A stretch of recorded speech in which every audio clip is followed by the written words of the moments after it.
Most people think joy is loud, that it needs to be declared, posted, applauded, that unless it's shared with the world, it isn't real. We chase noise, we chase status, we chase validation from people we don't even know. We decorate our lives with distractions, with bright lights, with empty conversations, and somewhere along the way, we forget how to sit with ourselves. We forget the wisdom of stillness. But the Stoics remembered. They taught that silence is not the absence of life. It's the presence of understanding. That peace doesn't come from escaping the world. It comes from ceasing the need to be seen by it. Silence isn't passive, it's intentional. It's where truth surfaces, where clarity sharpens, where the soul breathes. To live in silence is not to abandon life.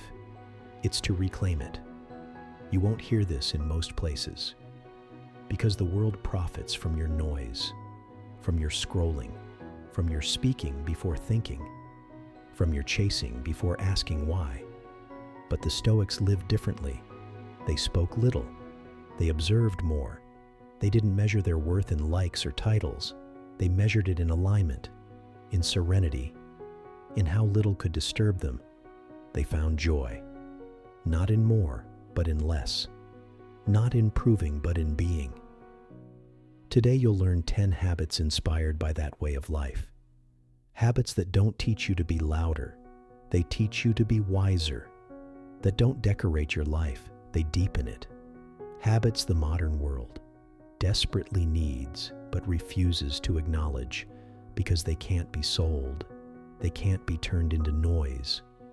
These habits won't win you followers, but they'll earn you self-respect. They won't get you applause, but they'll give you peace. Because in the end, the deepest kind of joy doesn't roar, it whispers. And if you can't hear it, you're simply not still enough. Let's begin. 1. Wake early to face your mind. Marcus Aurelius didn't sleep in. He didn't need motivation. He didn't wait to feel ready. He rose like a soldier called to the front lines, not to fight the world, but to face the self. Because the first battle is always internal, and the early morning is sacred ground. It is the one part of the day that the world has not yet claimed, the only hour that belongs entirely to you. Before the emails, before the headlines, before the demands and expectations, in the silence of dawn, the mind is naked. There's no applause to chase, no roles to play, only you, and whatever you've been trying to avoid. The Stoics believed that how you greet the day reveals how you live your life. Waking early is not a flex. It's not a productivity trick. It's a posture of readiness, a habit of reverence. It says, I'm not hiding from myself today. I'm not rushing into distraction. I'm here and I'm listening. So don't reach for your phone. Reach for your thoughts.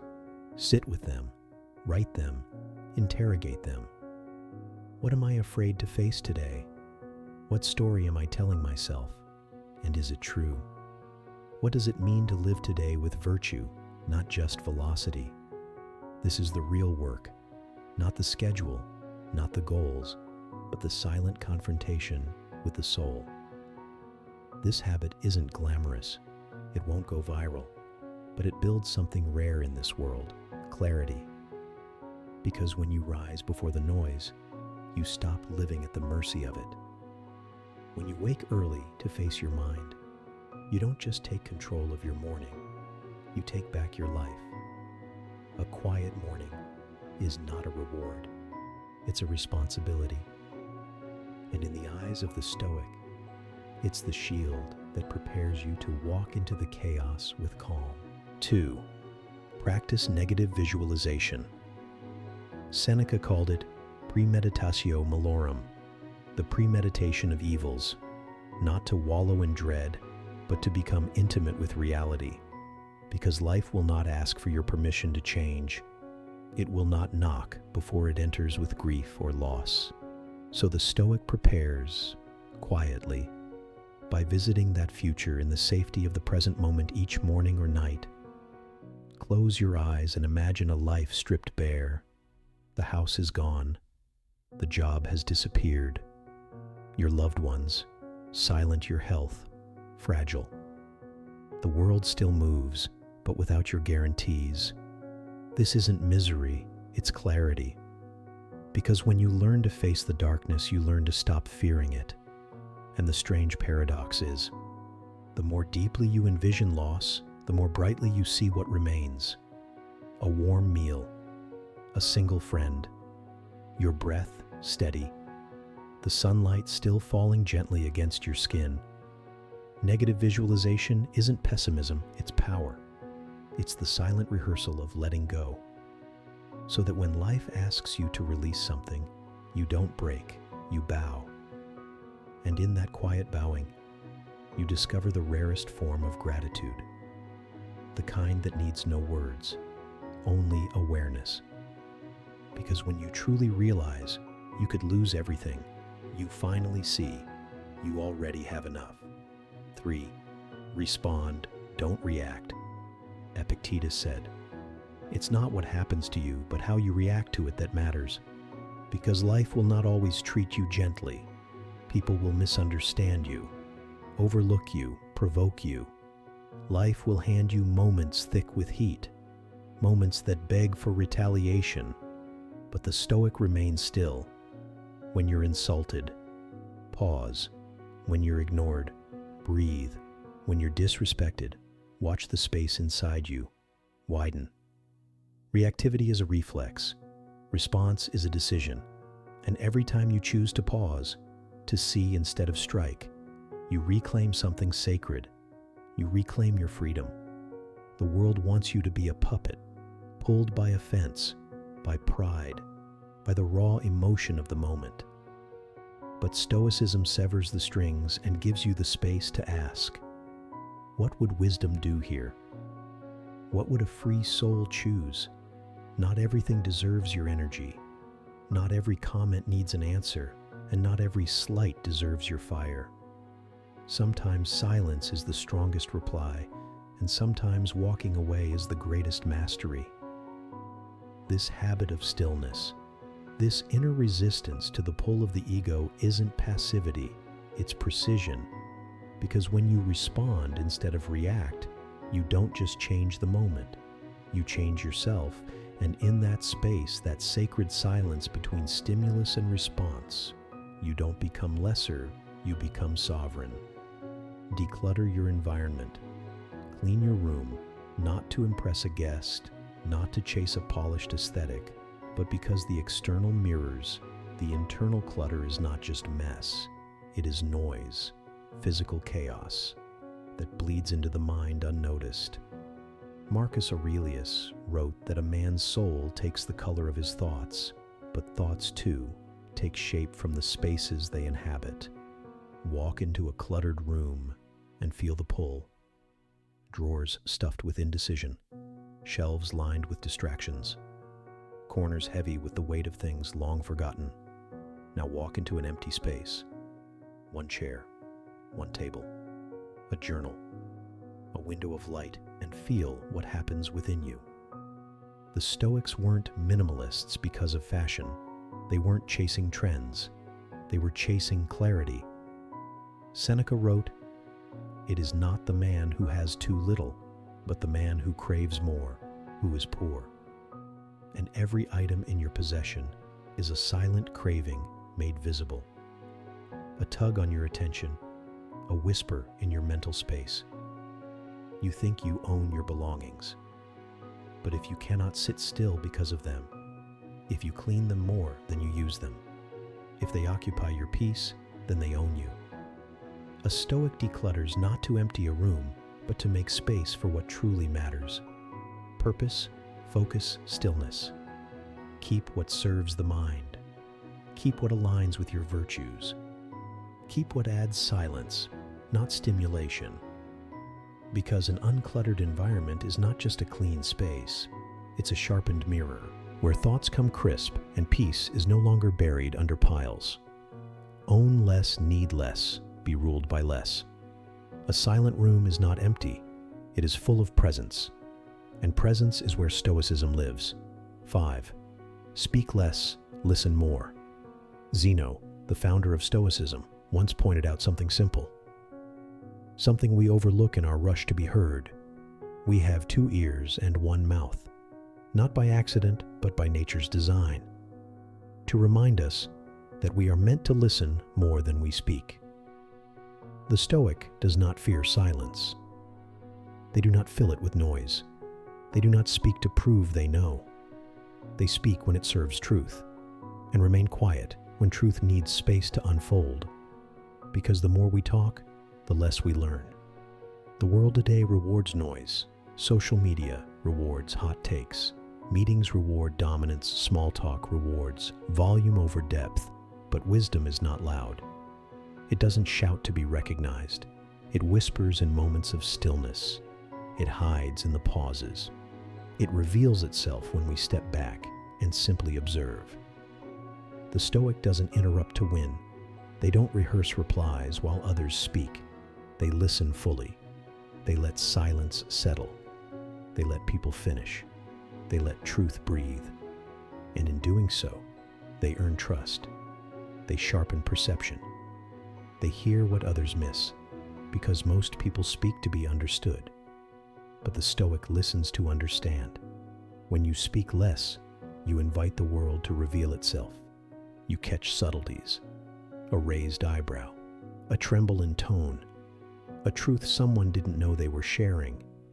And in your own mind, when you hold your tongue, you hold your energy. You reduce regret. You bypass the trap of saying too much, of defending the ego, of trying to win arguments that don't matter. You become a vessel of presence, not performance.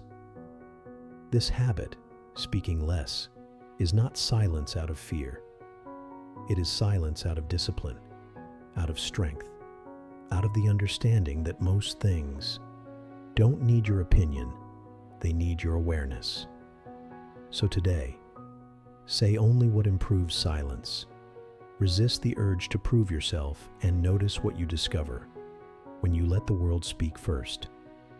Because sometimes the wisest voice in the room is the one that knows when not to speak at all.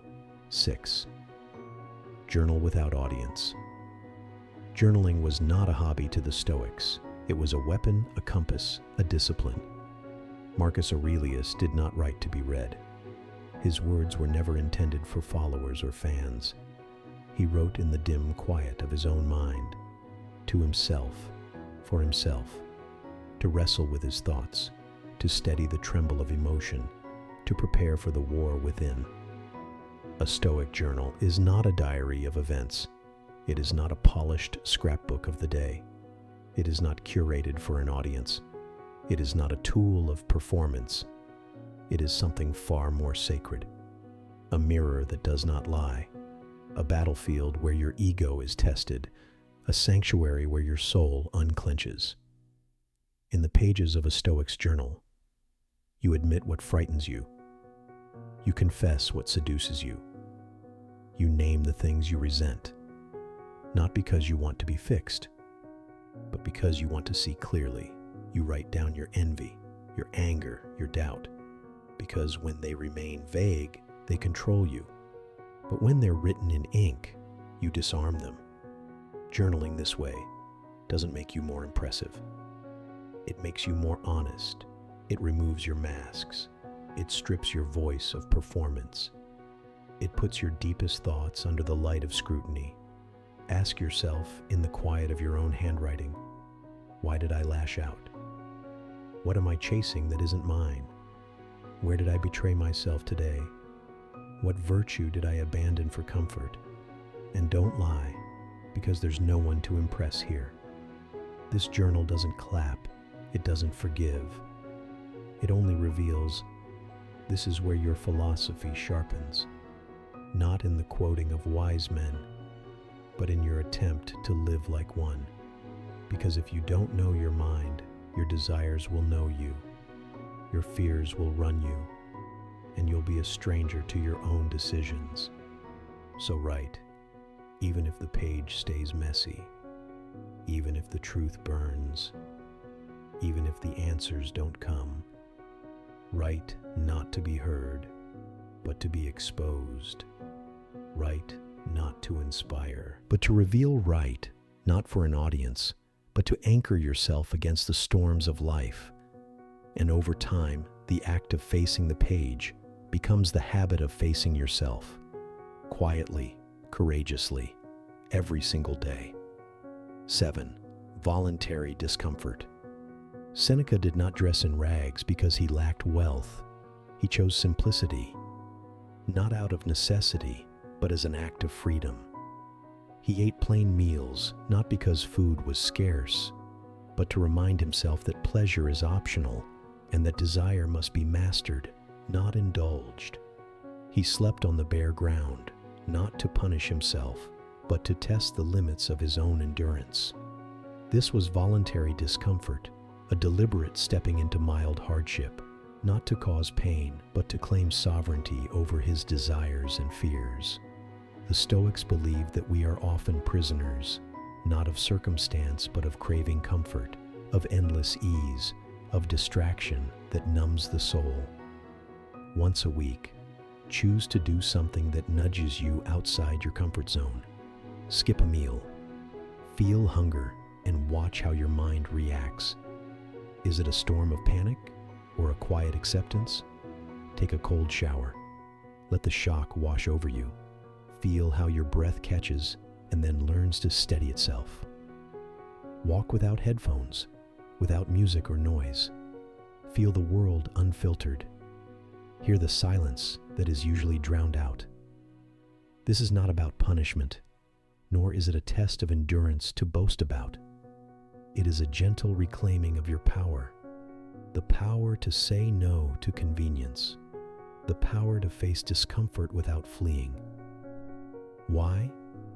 Because when you voluntarily endure small hardships, you train your mind to be resilient in the face of real suffering. You come to know that pleasure is fleeting, and that your well-being is not dependent on endless comfort.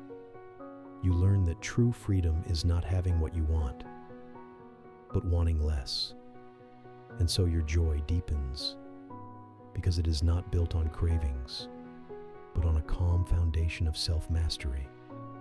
When silence surrounds you after discomfort, it feels richer, sweeter earned, because you have met yourself without distractions, without indulgence, without escape. Voluntary discomfort is a silent teacher, a ritual of strength, a daily act of sovereignty that whispers to your soul, you are not a slave to ease, you are the master of your own peace, and in that mastery you find a freedom. No noise can drown out, no crowd can shake, no chaos can steal. You are free because you have chosen discomfort and conquered it quietly. 8. Guard your time like treasure. Time is the most precious resource we possess, unlike wealth or possessions. Once it slips away, never to return. The Stoics understood this better than most. They saw time not as something to spend carelessly, but as a sacred currency, a gift to be guarded fiercely. Yet modern life tempts us to give it away freely, to distractions disguised as urgent calls, to endless meetings with no purpose, to social media scrolls that steal hours in silent theft. The Stoic guards their time, not with chains or harsh walls, but with quiet, deliberate intention. They say no, not out of rudeness or fear, but because every yes is a commitment of their most finite resource. They leave messages unanswered, not to ignore the world, but to protect the stillness where clarity grows. They walk away from noise, from invitations that mask themselves as opportunity, because they know not every path is theirs to take. They listen deeply to their inner compass, to what aligns with their values, their purpose, their peace. This is not selfishness, it is wisdom. To guard your time like treasure is to honor yourself. It is to recognize that each moment is a chance to grow, to love, to learn, to simply be. It's not about locking yourself away from life, but about choosing what life you want to invite in. Don't guard your time with force. Guard it with intention. Ask yourself, what deserves my hours? What enriches my soul? What pulls me away from what truly matters? When you treat your time like the rare jewel it is, you create space for silence, for thought, for connection that is deep, not shallow. You stop being a slave to the endless rush and become the master of your own day. And in that mastery, you find freedom. Freedom from regret. Freedom from overwhelm. Freedom to enjoy the quiet moments that make life worth living. The Stoics remind us, it is not the length of our days, but the quality of our attention that defines a good life. So guard your time like treasure, not to hoard it, but to spend it wisely, on what truly nourishes your soul. And when you do, you'll find the noise fades, the world slows, and silence reveals its profound beauty. Praise in private, not public. In a world wired for likes, shares, and constant validation, the Stoics' approach can feel almost radical: to keep your good deeds quiet, to hold your virtues close like a precious secret. The Stoics taught that true virtue needs no spotlight, no applause, no public stage. When you do good, they say, let it be its own reward, not a performance for an audience, but a quiet act of integrity that blossoms in your soul. If you help someone, do it without expectation, not for praise or recognition, but because kindness is part of your nature, because it is the right thing, not because you want others to know if you improve yourself, whether through learning, patience, or courage. Don't announce it on social media or boast in conversation. Let your growth speak in the way you live, not in the words you broadcast.